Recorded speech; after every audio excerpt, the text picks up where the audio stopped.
This is the Football Podcast with your hosts, Tyler,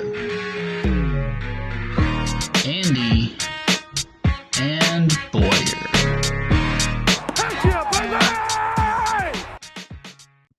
Welcome back to Mantasy Football Podcast, presented by two of your performance-enhancing dads. Andy joined me. What's happening, Stu? Not a lot. I'm healthy Good. in my house. Good Christmas? Yeah, it was good. How about you guys? It was nice. We got a Switch. I just lost in Mario Party, so that was fun. You say But we got a Switch, you mean you got a Switch, but you said it was for the kids?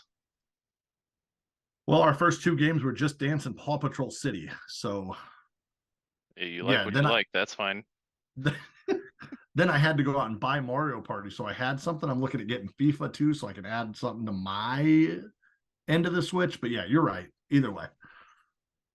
You'll be playing it more than anyone else in your house, and I know that to be true. The Switch was Steph's idea partially, so don't blame it all on me. I mean, she can regret her idea. It's still for you. That's fair. So, all right. Well, let's jump into some football. I hope you guys all had a good break. Chris, congratulations, my good man. Also, sorry about your luck. So, Andy, you want to jump us into week 16 recap? Yep, consolation bracket duo spanked Chris, and Robbie looks like a playoff team, even though he's not. Beat Fryer by like 40 points. Duo also beat Chris by 40 points, but that was more Chris being bad. In the championship bracket, Ty put up almost 140 and beat Boyer, who had a surprisingly good week given how injured his team is. I still beat him by 30. You put up 140. He put up 110. He was the third highest if you count Robbie in the league this week. So good attempt, Boyer. Sorry that you've still never made a championship game in 12 years, despite this being your 6th or 7th time in playoffs. You're 0 for playoffs and making that championship game. So I'm glad it held. And with all the money you paid for Cup, probably not next year, but hey, you never know. And then Walker beat me because my team's allergic to touchdowns. So we'll get the championship matchup everybody expects and deserves in Ty and Walker this week. Fun fact, if Walker hadn't lost from the game in week 15, I don't think he threw the game, but it definitely helped him because Walker played me instead of Boyer because he slipped down to the 2 seed with that loss in week 15. And if he had played Boyer, he'd have lost. So I would have lost either way. It didn't matter to me. It would have just been a bigger blowout. Yeah, it would have been a lot uglier. I would At not least have you been wouldn't have had any worries. Anything on Monday. Yeah. You would have had no worries on Monday. You would have been done with it, over with it. It wouldn't have mattered. Yep. So, all right. Before we get to the championship, start sits, all that fun stuff, we are going to run through some true false. I decided to take this one over from Andy today. So, Andy, got a question for you starting with quarterbacks. Okay. Herbert has more fantasy points than Lamar Jackson. True or false? Oh, man. He did add 5 to that total this week. So, Lamar hasn't played. I know. 4 full weeks. Okay, so let me start by saying that when you offered to do true false when we were talking this morning, I was like, yes, like this is going to be great. And then that was immediately followed by a moment of panic because I always have the numbers in front of me. I never play the game, and I was like, I'm going to be awful at this. So I don't have the numbers in front of me.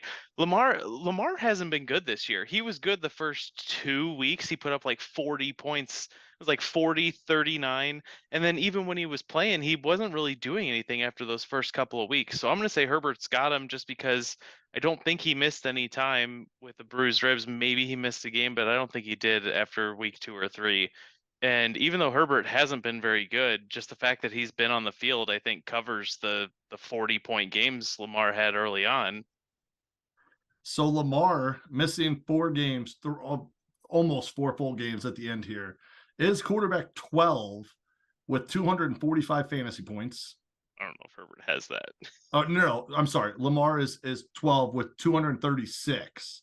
Herbert is 11 with 245. Yep. So he is 9 points above Lamar. And Lamar's played has sat pretty much 4 games. Yeah. So that's fun. Yeah.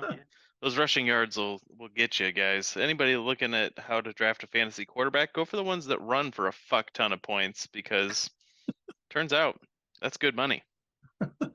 I know that Herbert hurt you this week, so I had to bring in a Herbert situation. Yeah, I was talking to, I think, Jeremy about just lamenting how like very below average my team has been most of the year. And it's like, well, I made playoffs. I'm happy with that. My team doesn't look like a playoff team, so I'm just happy to be here. What else All you right. got for me? So my next one, wide receiver. Devonta Smith is a top 12 wide receiver. He's had some big games lately. I was just looking at his numbers, and he's at like 1,100 yards and like 7 touchdowns or something. He's been hot over the last month. So top 12, I'll say yes. Okay. He is at 11. And it pretty much is because these last 4 weeks at 16, 12, 12, and 24. He is currently number 11, 1 point above Amari Cooper and Tyler Lockett, tied at 12.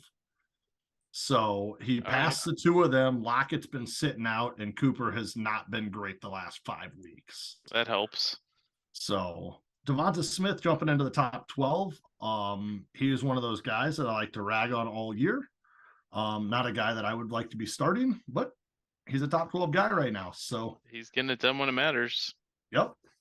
So, all right. So running backs. This is kind of a weird running back question, so we're going to go with it. Okay. There's only one running back who has thrown a touchdown this year. McCaffrey did. So there's only one. Oh, true or false? Ooh. Yeah. McCaffrey did. Somebody else had to. Taysom Hill's kind of a running back, but Yahoo doesn't say he's a running back. I know McCaffrey did, because he had the game where he had one of each, and everybody's like, "This has only happened 3 times in the last 20 years or whatever." Well, because last week you did say something about, well, no running backs have thrown a touchdown, so I figured I'd throw this one out there. Well, that was in the group of running backs that I had picked out, but I appreciate you playing off what I said last week. I think, you know what? I think Derrick Henry threw one in like week 4. So I'm going to say true. It might not be Derrick Henry, but I'm just hedging my bets because I know McCaffrey did and somebody else probably did. But I do think Henry might have thrown one early on in the season. It was Henry. He had a 4-yard touchdown. He ran in behind the line, jumped up, and threw one into the back of the end zone. So It was Derrick Henry and Christian McCaffrey. Good work on that one. Look at me fucking nailing it. I really thought I was going to be bad at this. So 2 running backs that we had high hopes for this year, Kamara and Jonathan Taylor, lead the running backs in fumbles lost.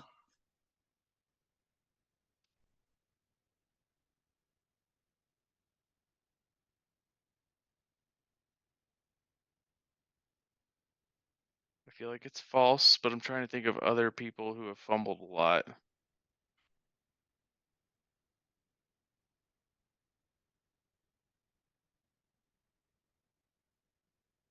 I want to be able to say false, it's this guy.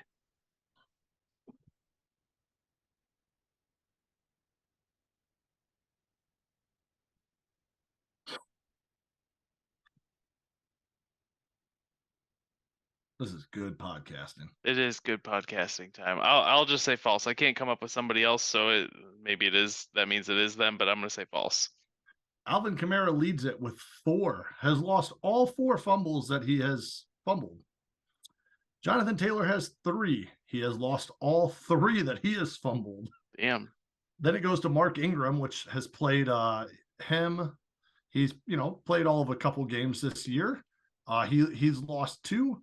Jeff Wilson's lost 2. Melvin Gordon's lost 2. Jamal Williams lost 2. Devin Singletary's lost 2. And then a handful of people have lost 1. All right. So none of those names are really names that we were looking for to be like great. Sure. Except for Alvin Kamara and Jonathan Taylor. And like Melvin Gordon, you kind of expect to fumble the ball because that's been his MO. Right. But Jonathan Taylor and Alvin Kamara should probably hold on to that football. Yeah. So, but losing all of them that they've dropped is not great either. Doesn't So, help. Kind of a weird stat because we don't really follow fumbles as closely, but I wanted to mix up some of the running back stats for you here. So, jumping to tight end. My guy and your guy, Dallas Goedert, Love Goddard. is a top 6 tight end in receiving yards. He's only got, I think, 3 touchdowns. But I do think he's at like 700-ish yards.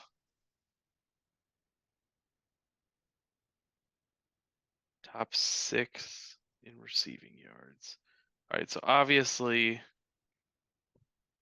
Kelsey and Hawkinson are 1 and 2 in receiving yards. He did miss 5 games right before week 16, if that matters to you. No, I'm familiar enough with his stats. I'm just trying to figure out if anybody else would be ahead of him.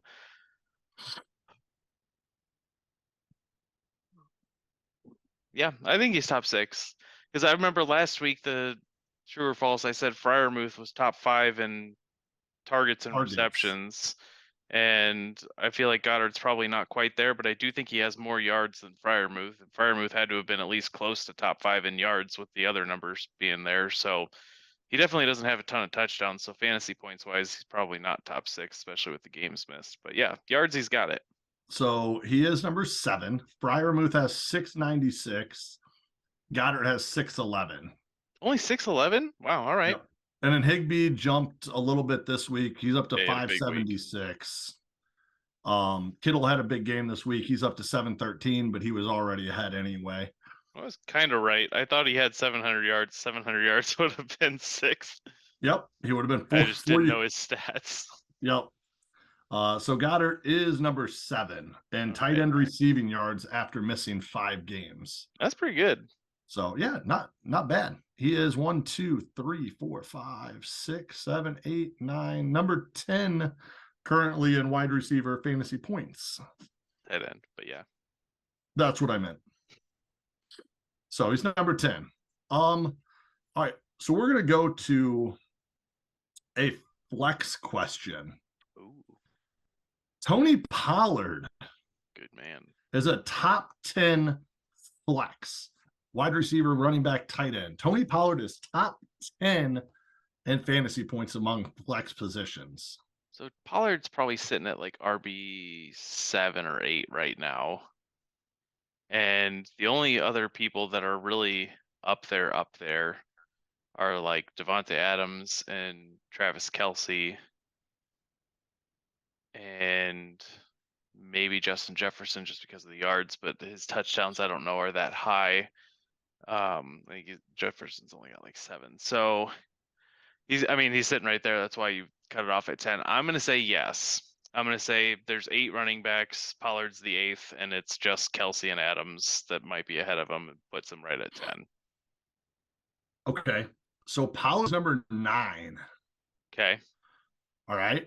So then my next question going off of that, Pollard has more fantasy points than Devontae Adams, Diggs, and Kelce. Ooh.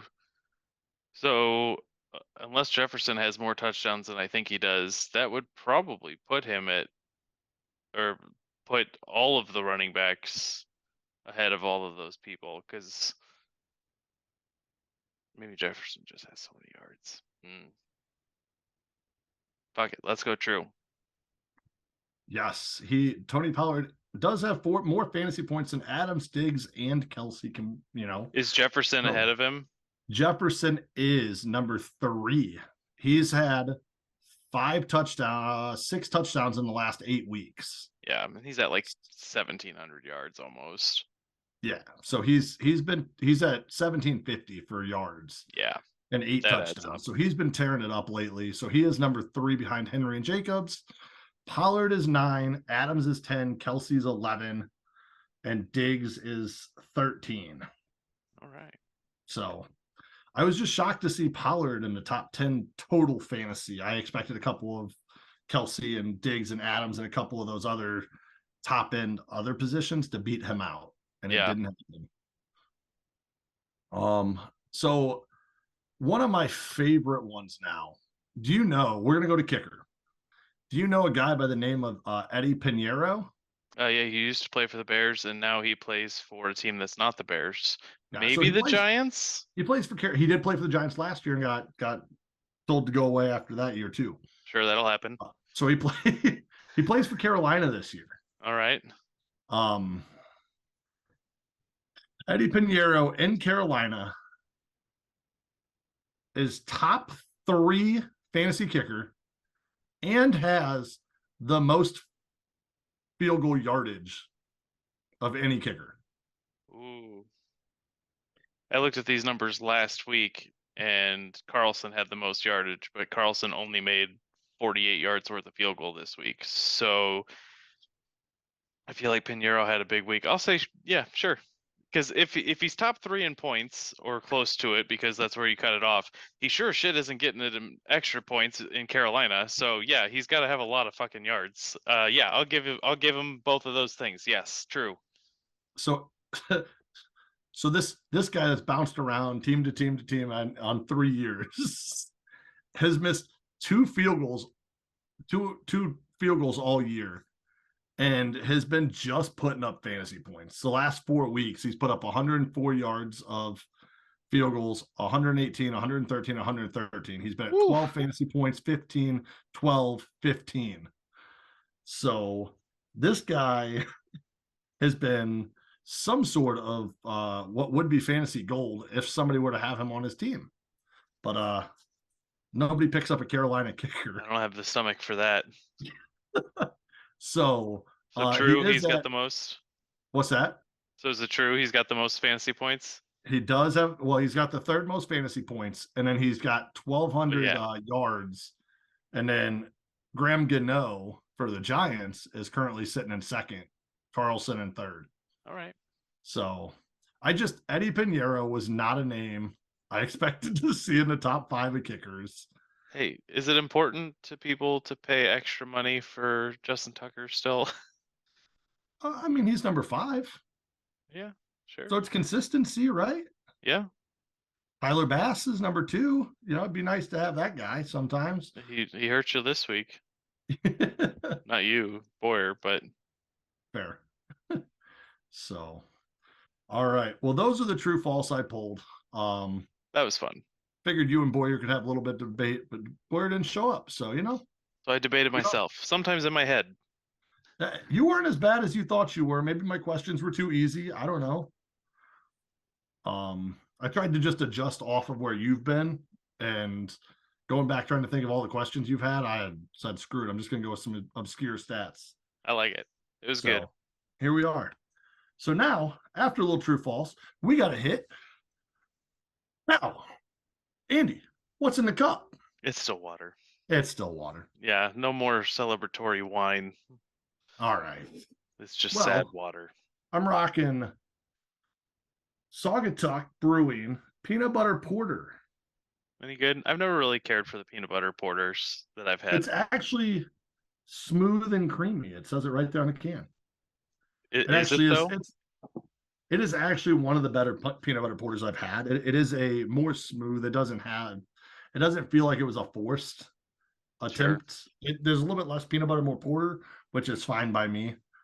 And I'm almost done with that. So then I'm going to jump into a little hip hop hero, a little hazy IPA by Revolution. So nice. When I switch cans a little bit, that's what I'm going to. So, rocking a couple different sponsors today. Maybe. I like it. Yeah, maybe. Free sponsorships, So, all right. Well, let's jump into week 17 matchups. We will actually start from the bottom here.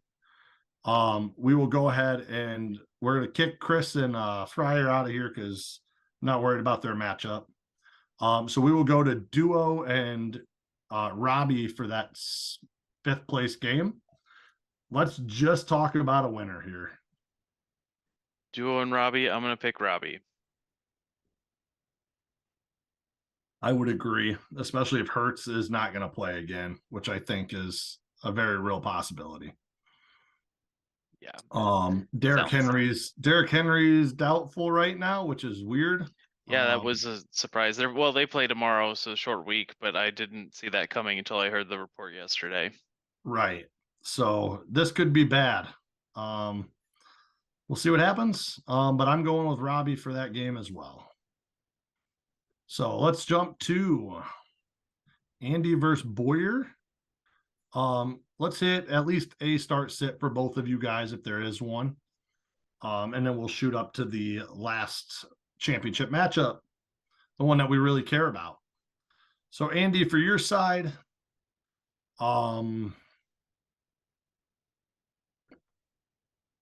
there are no start sit decisions, I don't believe. Yeah, I don't think I'm getting Lazard in over Juju. Juju did fine against the Broncos last time. DK against the Jets. I mean, if Sauce Gardner's good and the Jets defense is good, but I'm playing DK. So yeah, I'm not trying to force Lazard into my lineup, and he's about the only one I'm interested in. So my whole lineup has shit matchups this week, so it's a good thing I didn't make the championship and embarrass myself even further.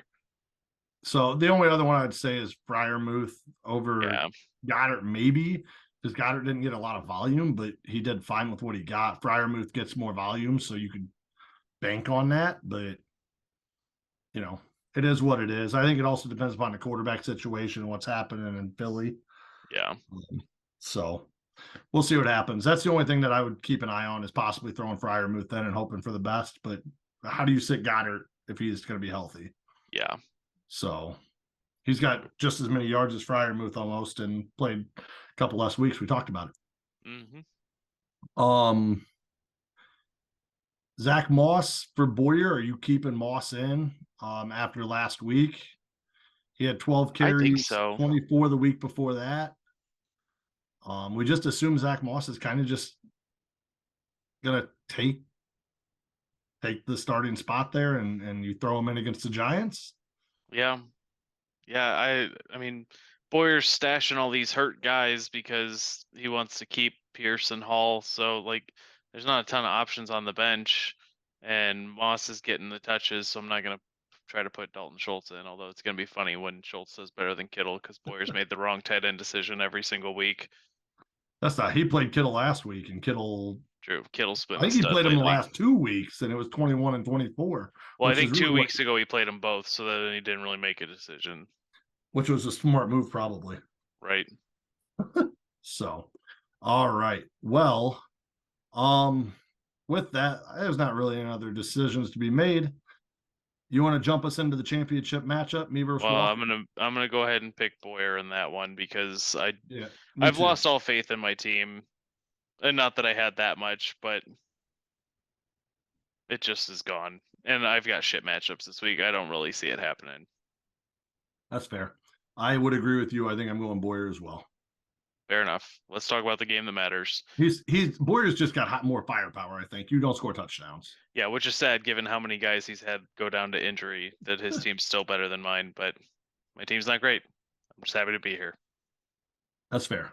So all right, take us into me versus Walker. All right. So let's work through some historicals here. Walker has made playoffs. This is his 5th year. So in the 4 finished playoffs, he finished 4th, 3 of them, but he won the championship in 2014. Ty, this is only your 3rd time in playoffs. But all 3 times you've made it to the title game.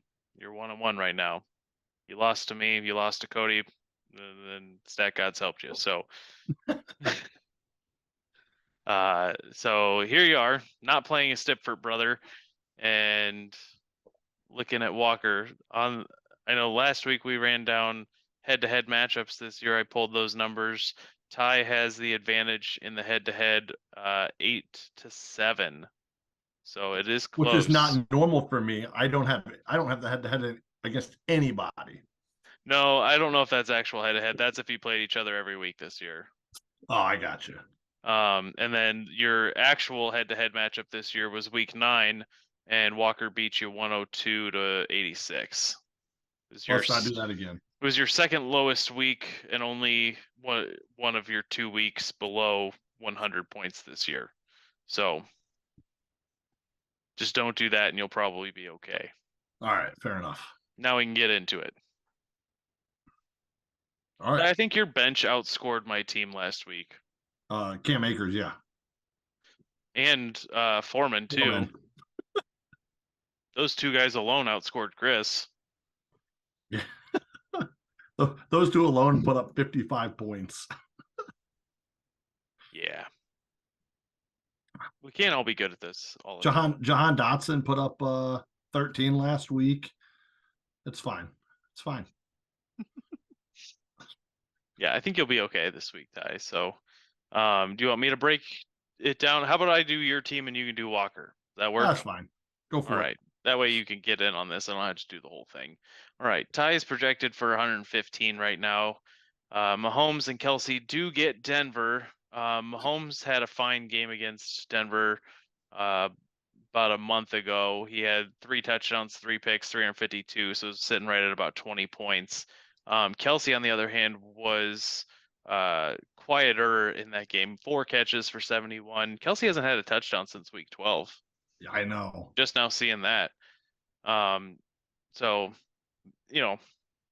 Denver's looking worse and worse by the week. They just gave up 51 points to the Rams. To Cam Akers. Him too. So I'm not worried about that matchup. Keenan Allen against the Rams, T. Higgins against Buffalo, Eckler against the Rams. Not ideal matchups, but you should be fine. Just because of the star power of your lineup. McCaffrey against Vegas should hopefully be good. And then looking at your flex, because we're always looking at your flex, not because your flex is questionable in talent, but because you have so goddamn much talent on your bench. Let's start here. How are you feeling about Cam Akers after his explosion last weekend? 23 carries, 118 yards, and 3 touchdowns.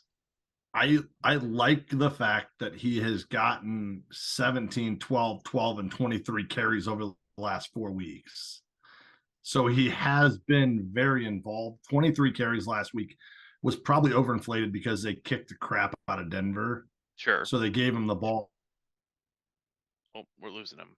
They gave him the ball an awful lot because Denver was embarrassing. But the Chargers, I don't know. The Chargers haven't been that great this year either, so it should be close enough that they can run the ball. It's not going to get out of hand. So I'm with you on the volume. There you are. You're back. I had to cover for you. Your internet ruined the joke again. So you playing Akers this week? It's You're probably possible. not playing Foreman against Tampa, so it's really Akers or Singletary. Yeah, I also wasn't supposed to play Foreman against Detroit last week either. I mean, you were fine. Yeah, as much as it sucks, like I almost like I'm gonna start a running back, but like Ayuk against Vegas isn't a bad matchup. True. Dotson against Cleveland, I could almost play. Also true. I'm gonna go with a running back, and I don't know Singletary against Buffalo or against Cincy. I don't think I'm gonna do. I was nervous to even put Singletary in last week in Chicago. Yeah. So I'd probably pull him.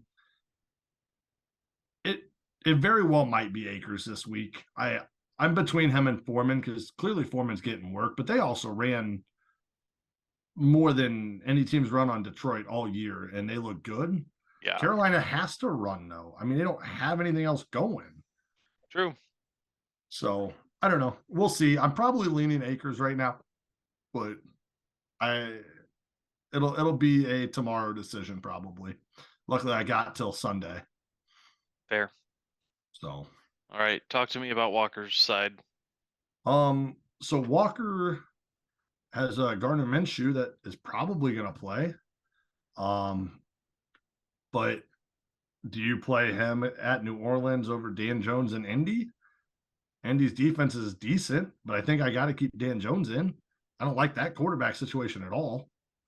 So, having just watched my quarterback, who's better than Dan Jones most of the time, Struggle against. only put up 5 points against Indy in a game that was pretty slow pace and never really within reach for the Colts because they're god awful. I think it's like playing the Texans. Except for Indy's defense is decent, which makes it even worse because it's just a slow game that is never really in doubt, and the clock's just chewing away, and it really caps the upside. I don't know that Walker needs upside to beat you, but he also doesn't want to get 8 points out of his quarterback. Dan Jones can do some with his legs, so maybe even if he has an off game, he still gets you 12. But that's just not where you want to be when you're looking at Mahomes and Eckler and McCaffrey and Kelsey and all the other guys Ty's got on his team. You want to get the points and win the game.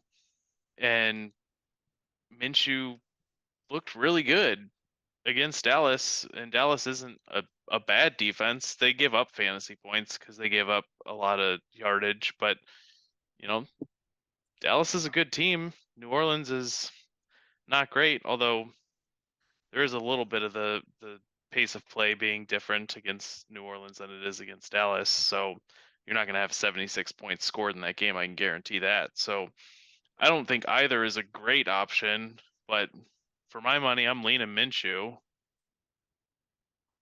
Yeah, I mean, I think I'm leaving Jones, but I can see Minshew. I just don't like that situation at all. I'm But peeking at waivers to see if there's anybody else out here that jumps you off the you page at pick at me. quarterback waivers. I'm going to keep moving. Go He's ahead. got Justin Jefferson against Green Bay. Should be a great matchup.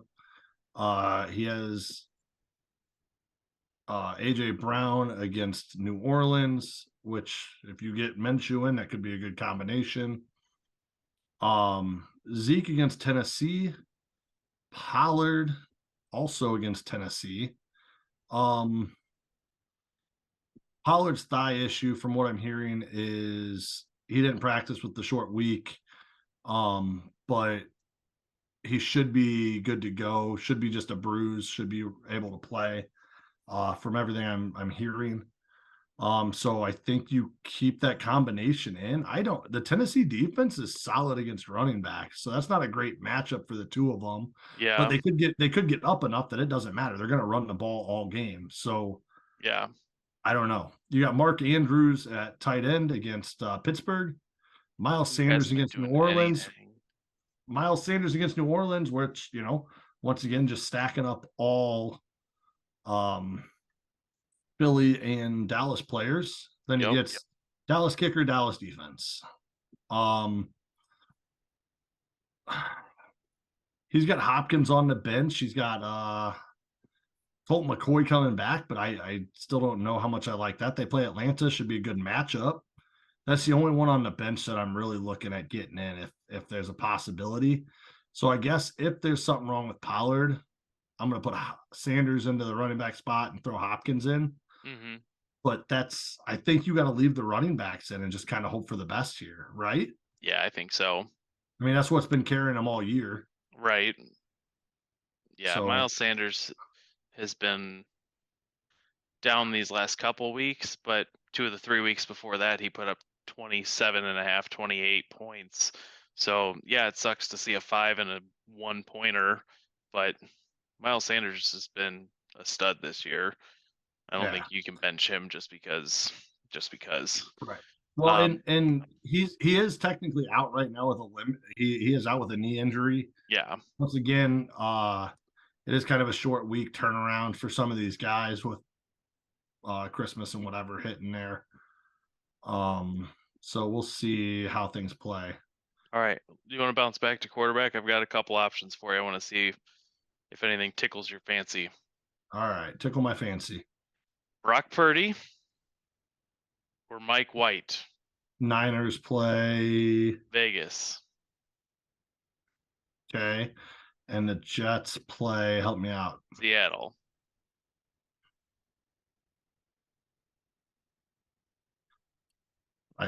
Both the matchups are nice. Yeah. I don't know that I would go Mike White. I think if you're going for a safe play, you can go Purdy. Yeah, Purdy's floor in his 4 starts is 14.3. and that was against Miami, which is probably the most generous defense he's faced. His ceiling so far is against Tampa. He had 21.7, which He had a rushing touchdown in that game, though. Yeah, I mean he's only thrown he's thrown 2 touchdowns in every game, so that's nice to see. 2 touchdowns and 1 pick is the most he's thrown in a game. Right, but I'm not seeing anything over 234 pass yards, which is not ideal. So yeah, but he doesn't have to. But if you look at Dan Jones all year, true. Dan Jones has gotten into 300 twice. Dan Jones has broken 20 4 times. True. So, I mean, Purdy's floor and ceiling is just the same as Dan Jones all season. Right. But, I mean, I don't know. I like Purdy. I think he's I think he's a great fill-in, especially as a third quarterback. But I don't know that I'm picking him up to stream him for a championship fantasy matchup here. If it's my team, and it's not, I'm at least considering Mike White. But probably not actually doing it. I'll play Dan Jones over Mike White, but it is in my mind. Last option, because he's projected higher than anybody we've said so far, Russell Wilson. I mean, new coaching staff, maybe it makes a difference, but Sutton is currently. A lot of times you see the interim head coach come in and the team plays their ass off for him. So maybe, but I don't know that that's what you want to roll with in a championship. It could be a shootout with Kansas City. But Sutton's still hurt. Judy's on the injury report right now. I'm not taking a shot on Russell Wilson. I do appreciate you throwing his name out there like he's good, though. For what it's worth, Russell Wilson's one and only good game this year, came against Kansas City 3 weeks ago, 25.58. He put up 247 and 3 touchdowns. So maybe, but I don't like any of the options. I'm not real happy about it. Probably sticking with Dan Jones and just calling it a day. All right, fair enough. So, all right, well, who's going to win this matchup then? I know I picked Walker when we picked champions a couple weeks ago, and I know I picked Walker a couple weeks before that because I do like Walker's team a lot. But goddamn, looking at you guys side by side, I can't not pick Tyler. Your team is just so stacked. Let's keep hoping for it. I don't know that I'm cheering for you, but I'm picking you. I am also going to pick me. I did pick Walker back when we were picking playoff predictions. I picked you last week because I was nervous about the whole stack of Phillies Cowboys straight down. And it still does make me a little bit nervous. Well, at least they're not playing each other. Although that game went as well for me as it could have. The fact they scored almost 80 points and Walker's team capped out at 104, whatever he stopped at, was a godsend. It went to CeeDee Lamb. Mm-hmm. Devonta Smith. Yeah. And I think the only guy that finished notably above projections out of all of the Eagles and Cowboys that Walker had was the kicker, the Cowboys kicker. Yeah. Everybody else was at or below projections. So, I had my window. Fuck you, Justin Herbert. So all right. Well, we'll both take me. This should be a hell of a matchup, though. Walker's got a great team. This whole quarterback situation is just rough on him, and it doesn't help. So we'll see. His window is Denver shutting down Kansas City and hurting Kelsey Mahomes a little bit, I think. So see what happens. Yep. I'll know a handful of what I've got to do after Thursday night. True. So we'll see how that Thursday night goes. I'm going to be watching it pretty closely. So, all right. With that, hopefully you guys all enjoy championship week in some way, shape, or form. Otherwise, we'll be back at you with a championship interview with myself or Walker coming up after that. All right, we're out.